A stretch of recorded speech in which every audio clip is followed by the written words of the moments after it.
종합제 TV 시청자 여러분 안녕하십니까? 화나시죠? 이런 일이 있을 수가 없습니다. 또 이런 일이 있어서는 안 됩니다.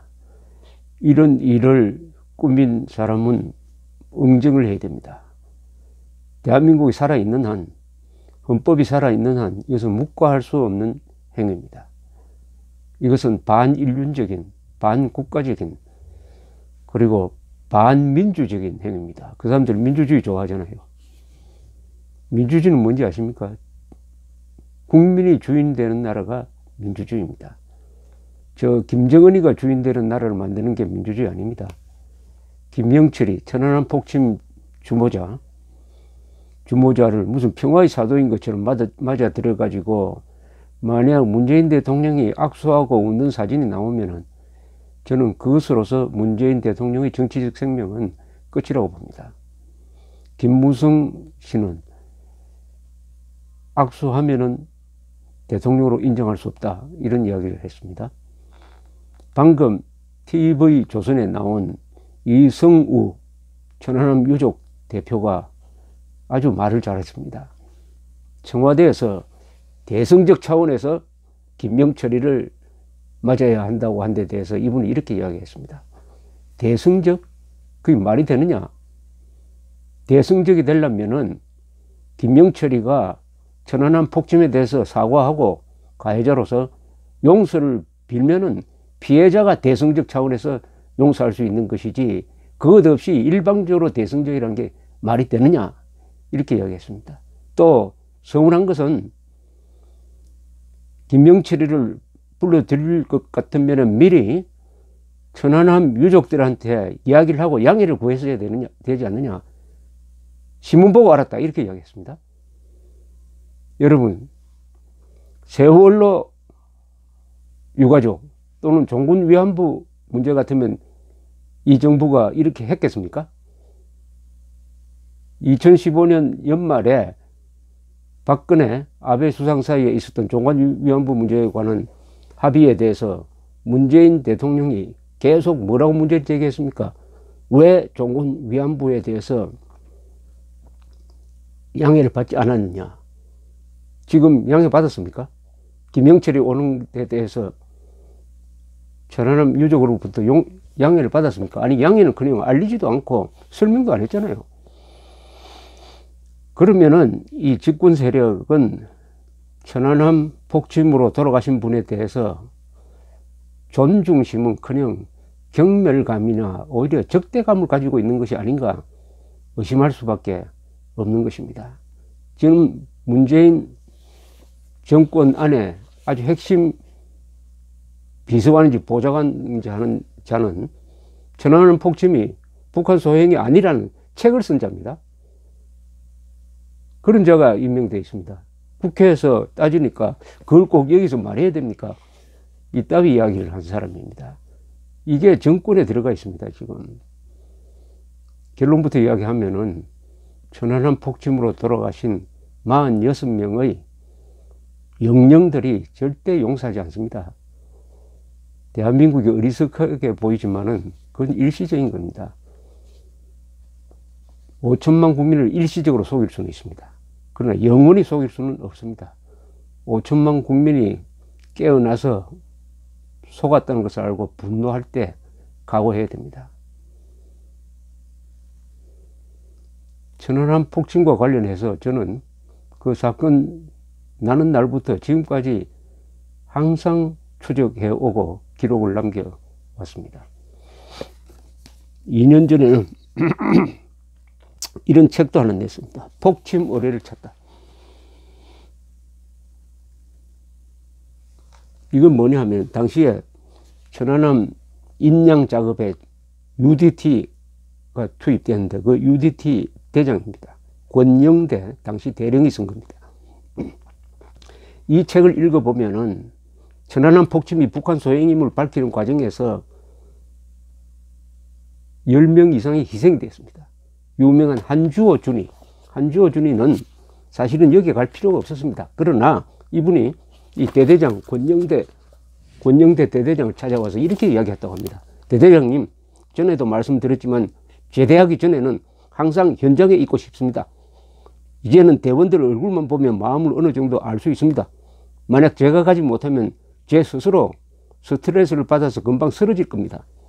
이렇게 하면서 위험한 잠수 작업을 지원했다가 거기서 돌아가셨어요. 순직한 겁니다. 그리고 또 한 분, 이 폭침 의뢰, 바로 이 폭침 의뢰입니다. 폭침 의뢰. 이걸 보고도 김명철이가 주범인지 아닌지 모르겠다고 지금 국방부와 국정원이 이런 소리를 하고 있습니다. 천벌을 받을 일입니다. 천벌 반드시 받습니다. 천벌은 죽고 나서 받지 않습니다. 생전에 받습니다. 제가 기자생활 오래 해보니까요. 악당은 생전에 당합니다. 자, 이것을 건져 올린, 이 밑에 있네요. 이 폭침 의뢰를 건져 올린 사람이 김남식이라는 이 집념의 선장입니다. 이분이 그물을 끌어가지고 도저히 인간이 할 수 없는 초인적인 노력을 했습니다. 너무 심하게 하는가 하는 거 말릴 정도로 끈질기게 해가지고 그야말로 바다에서 바늘 하나 찾아내듯이 하늘이 도운 거죠. 이 폭침 의뢰, 더구나 이게 1번이라고 한글이 써져 있습니다. 이걸 발견하지 못했으면 지금까지도 남한의 친북 좌파 세력들은 북한 소행이 아니고 한국군의 자작극이라고 이야기할 겁니다. 더구나 지금 이 송영무 국방장관은 한참 이 조사 작업하고 있을 때, 거기서는 북한 잠수함이 활동하기 어려우니까 북한 소행이 아닐 것이다. 너무 앞서간다. 이런 식으로 이야기한 사람입니다. 그러니까 무능한 사람이죠. 그 사람이 지금 국방장관이 되어 있습니다. 이 권영대 씨가 이 책의 머리글에 이렇게 썼습니다.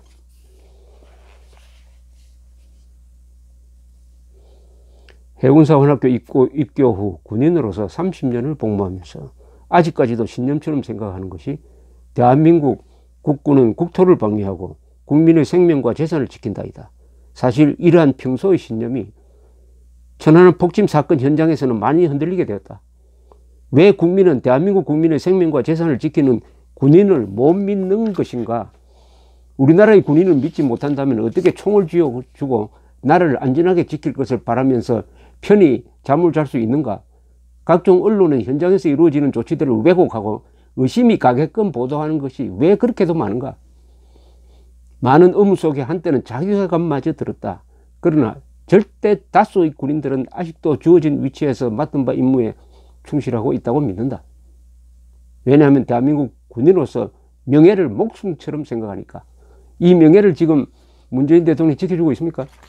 천안함 폭침 지령자를 무슨 손님처럼 맞아가지고 대통령이 악수한다? 평화를 이야기한다? 한반도의 평화를 이야기한다? 이게 대한민국 군인의 명예를 지켜주는 겁니까? 더구나 국군 통수권자가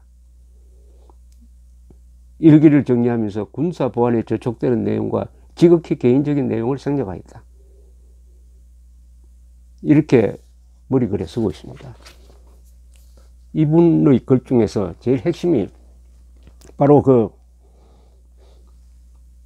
폭침 의뢰 건져 올리는 순간입니다. 이게 2010년 5월 15일 토요일이었습니다. 그때 파고가 1m였어요. 이렇게 일기에 적었습니다. 권영대 씨가 한참을 작업하다가 갑자기 갑판장의 목소리가 귀에 들어왔다. 또 발전기 같은 것이 올라왔네. 작업 위치 바로 위쪽에서 그 말과 함께 조그마한 스크류가 눈에 들어왔다. 그것도 트윈 스크류. 2000년도 미국 폭발물 처리 과정에서 의뢰 처리 시 많이 봐왔던 21인치 의뢰 테일 부분이었다. 꼬리. 급하게 계단을 내려가 잔해물을 확인했다. 순간 머릿속이 멍해졌다. 내가 찾는 것이 이것인가? 의뢰의 꼬리 부분은 생각보다 깨끗했다. 일부 나사 부분만 약간 녹이 있는 상태로 스크류 부분은 정확한 형태를 유지하고 있었다. 스크류 윗부분에 찌그러져 있는 얇은 알루미늄판으로 보이는 회색의 금속 물체가 있고 본체 부분은 녹이 썰어가는 형태의 관이 길게 이어져 있었다. 필승 사령관님, 오늘 1회 작업 시 의뢰 테일 부분을 인양했습니다. 이렇게 보고를 했던 것입니다. 천우신조죠. 안주호, 준이 목숨 바치고 권영대, UDT 대장, 그리고 김남식이라는 아주 민간인으로서 군인 같은 선장이 나와서 아래 사람을 혹독하게 다루면서 결국 건져 올린 것이 바로 이 폭침 의뢰였습니다. 폭침 의뢰. 이렇게 해서 이 폭침 의뢰. 이게 46명의 한국군 젊은 생명을 앗아간 것입니다. 그런데 문재인 대통령 대승적으로 김명철을 받아들인다고요? 대승적으로 받아들인다고요? 김명철이가 여기 와서 천안함 유족들 만나서 사과하기로 했습니까? 천안함 건져 올린 그 배 구경하기로 했습니까? 만약 여기 와서 사과하지 않고 당당하게 행동하다가 돌아가는 날이 문재인 정권의 몰락의 시작으로 기록될 것입니다. 두고 봅시다. 감사합니다.